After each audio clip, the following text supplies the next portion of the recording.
Good after morning, my dudes. It is Wednesday. If you're new here, I'm Reese of the 4-piece variety Orchid Triple XL, and on Wednesdays we normally do a buyer's guide, and so we are going to be doing 10 weekly specials from the component section, and I've selected 2 gaming laptops for your perusal. Starting off with the laptops, we've got the HP Victus 16. This is my bread and butter as far as performance goes with regard to CPU. There's nothing that comes with a 12500H at this price or with this other related spec. It's got a 16-inch panel, 144Hz, 1080p. It's IPS. It's absolutely incredibly good on its color palette, and then it's got a 3050 4GB to back that up.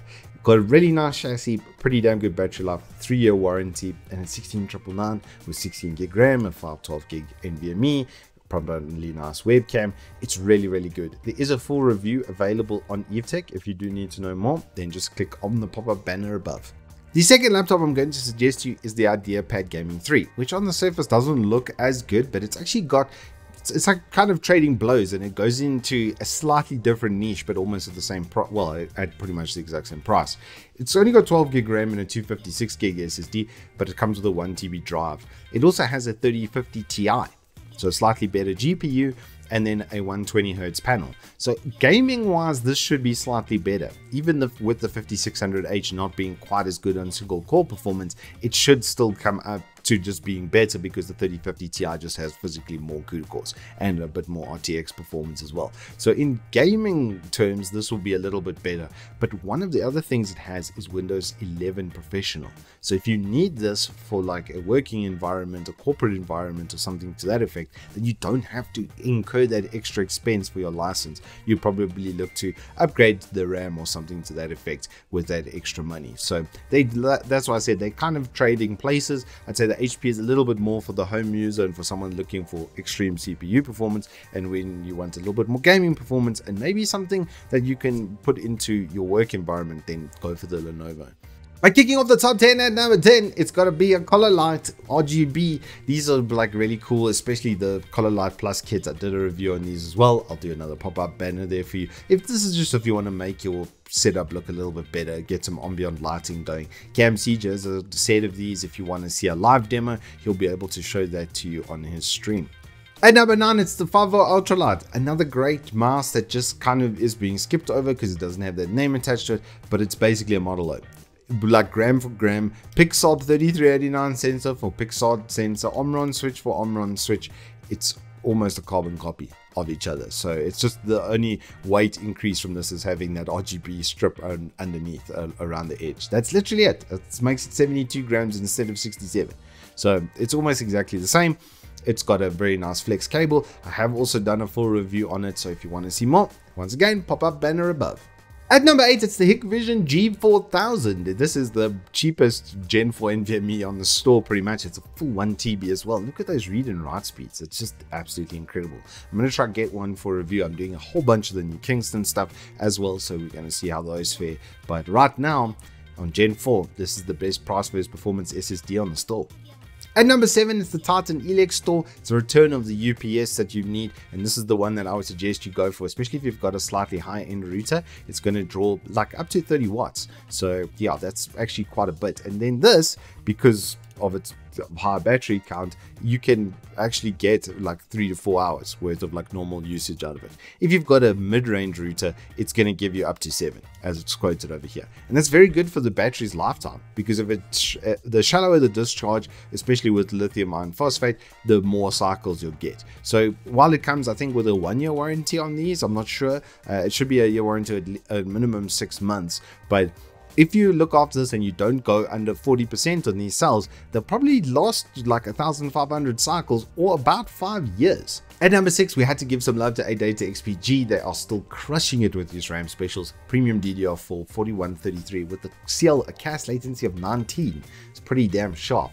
And 1,400 Rand for 16GB of that. Just get 32. Just slap it with that 5800X 3D and watch your frame rate just. At number 5, it's the Corsair K65 Mini RGB keyboard with the mininess and the 60%. It's like one of my favorite 60%. Comes with Cherry MX red switches, and the build quality of this is why I just continuously suggest it. It has some of the best keycaps you're gonna find, and that's like kind of important because that's what you are using on the key board them like the most, and then we know the switches are good because they just cherry MX rates. So yeah, it's a very fire and forget, very good keyboard. It's still got their new polling up to 2000 hertz, I think, as well, 2-year warranty. It's just a good time from Corsair. And number 4, it's something that's not on special, but it caught my eye, and it's like just a really good entry-level upgrade kit. I've got the baby or the better version of this motherboard. This is the baby version of my M80X motherboard, and I've had nothing but good service from it so far. So, and no biases that are going to blow up your CPU and tell you to shove off. So yeah, just a really good time over here, quite safe. And something that's really cool with this kit is the upgrade to the 32 gig RAM is a whole 850 Rand extra. So I'd suggest you get it in that config. It's going to cost you 7148, but then you've got an exceptionally good base. The 5600 just has like a lot more cache than the 5500, so it's going to be considerably better for multi-threading and stuff like that. And then you're getting 3600 megahertz LPX, so it's got good RAM to back it up. It's a pretty decent motherboard. It's got space for M.2 and some upgradability, and it's a B550 chipset, so you can get Gen 4 Nvme as well. And at number 3, it's more of the same. This is just the best price versus performance GPU on the market right now. Tech Power Up charts have finally been updated, and as I assumed, it was slightly better than a 2070 Super. So 7 grand now for that with a 3-year warranty. This is a very no frills, no fuss version of the GPU. We did use it in our Intel Arc A750 review, so if you want to see the performance of that, I'll pop out the banner over here. But it pretty handedly beats both of the Nvidia and the Intel cards pretty much across the board. So it's right now at 7K, it makes it the best price versus performance GPU across Evetech.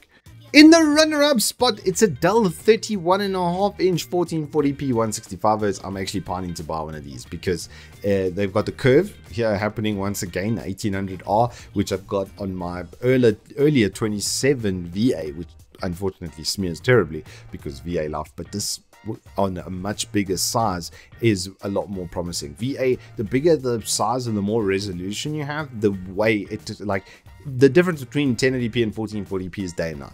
It's why I'm comfortable to suggest this, because I actually tested the very early version of this, and it's got a 2 millisecond gray to gray now in extreme mode. You don't have to use the MPRT if you want to go low. So you don't, and the MPRT works and doesn't work with frame rate and stuff, and it actually can become quite a headache. So they did, I think, a lot better now with this variant. 3-year warranty, premium panel guarantee, all the good Dell stuff. And finally, your deal of the week, it's got to go to the Alienware 240Hz, my IPS that I daily drive.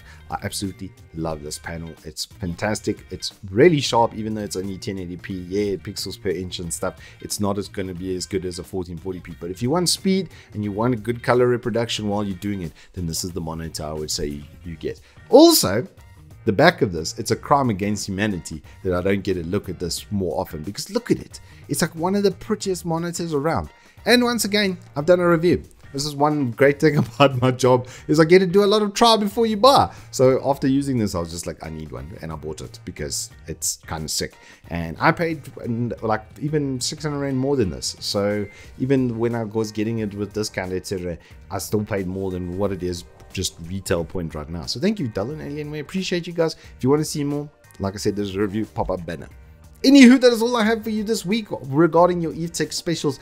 If you have enjoyed this, please do hit us up with a like and subscribe. As I said, we will be doing a lot of Kingston stuff. They've given me new DDR5 RAM with like very aggressive timings as well. We'll see how that affects performance with our 13600K test bench. Until then, hope you guys stay safe, keep well, and I will see you on the flip side.